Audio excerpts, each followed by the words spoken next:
सोचो, एक ऐसी रानी जो मरने के बाद भी अपने महबूब को छोड़ी नहीं।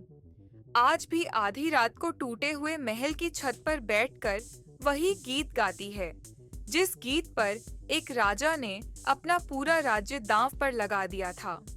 लोग कहते हैं, जो भी उस रात उसकी आहें सुन ले, या तो पागल हो जाता है या फिर किसी अधूरी मोहब्बत में बर्बाद। ये कहानी है मांडू की, मालवा के आखिरी स्वतंत्र शासक सुल्तान बाज बहादुर की, जो तलवार से ज्यादा सुरों से प्यार करता था। एक दिन शिकार पर निकला राजा जंगल में भटक गया। तभी दूर घाटी से किसी लड़की की आवाज आई, इतना दिव्य सुर कि हिरण तक शिकार भूलकर उसके पास जा बैठे। वो थी रानी रूपमती, एक राजपूत सरदार दस की बेटी, जो नर्मदा को माँ की तरह पूजती थी और रोज नदी को देखकर ही दिन शुरू करती थी। उसे देखकर बाज बहादुर को पहली नजर में प्यार तो हुआ, लेकिन रूपमती ने साफ कहा, राजा से ज्यादा मुझे अपनी नर्मदा प्यारी है। राजा ने शर्त मान ली। मांडू के ऊंचे पहाड़ पर ऐसा महल बनवाया जहां से रूपमती रोज दूर बहती नर्मदा को देख सके। बना रूपमती महल और नीचे रेवा कुंड। दिन में दरबार, रात में महल की छत पर चांदनी, सितारे और रूपमती की आवाज।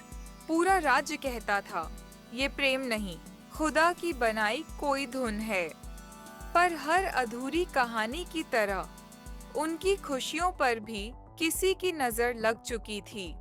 दूर आगरा में बैठा बादशाह अकबर मांडू की लापरवाह हुकूमत और रूपमती की खूबसूरती दोनों की खबर सुन चुका था और उसने अपने सेनापति अधम खान को फौज के साथ भेज दिया।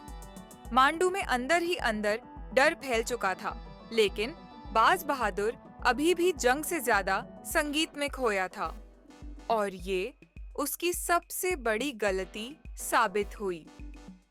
कहते हैं, जिस रात फौज ने मांडू को चारों तरफ से घेरा, हवाओं में आज भी वही धुन गूंजती है जो रूपमती गाया करती थी। बाहर दूर से ढोल और युद्ध के नगाड़े बजने लगे। जलती हुई आग से धुआं उड़ने लगा महल के अंदर। रूपमती अकेली थी। दूर से आती तलवारों की आवाज से जमीन हिलती हुई नजर आ रही थी। खबर आई, मांडू गिर चुका है। बाज बहादुर अपनी जान बचाकर भाग चुका है और अधम खान की नजर अब महल की ओर है। रूपमती ने खिड़की से बाहर देखा।